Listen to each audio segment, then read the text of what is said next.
Professional আর ইমোশনালের ব্যাপারে। আজকে ধরে নিন ইমোশন মানে মায়া, দয়া।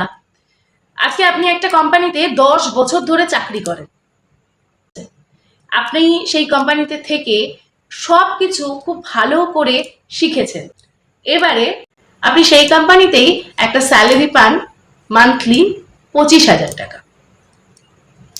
এবার আপনার কাছে একটা ভালো অপরচুনিটি আসে, পাশেই একটা কোম্পানি আছে, সেই কোম্পানি আপনাকে অপরচুনিটি দেয় যে আপনি এখন যে র্যাঙ্কটাতে হোল্ড করছেন তার থেকে অনেক উঁচু পোস্টে আপনাকে হায়ার করা হচ্ছে এবং আপনার মান্থলি স্যালারি স্টার্টিং এ 50,000।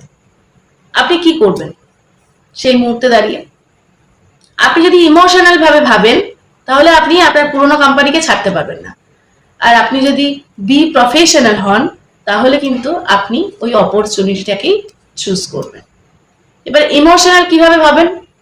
আপনি ভাবতে পারেন যে আমার কোম্পানি, এত বছর ধরে আমি এই কোম্পানিতে সময় কাটিয়েছি, ম্যানেজার, কলিগরা সবাই আমাকে এত ভালোবাসে, এত রেসপেক্ট করে, আমি তাদেরকে ছেড়ে হুট করে অন্য একটা কোম্পানিতে চলে যাব? পারবো না আমি সেটা যেতে, আমার মন চাইছে না, আমার মন মানছে না। এটাই আপনার তখন ওই মুহূর্তে দাঁড়িয়ে মনে হবে। আপনি যদি ইমোশনালি ভাবেন, আপনি যাদের কথা ভাবছেন, যে কলিগদের কথা ভাবছেন, তাদের যদি কেউ এরকম ধরনের অপরচুনিটি দেয়, তারাই কিন্তু আগে আপনাকে ছেড়ে চলে যাবে।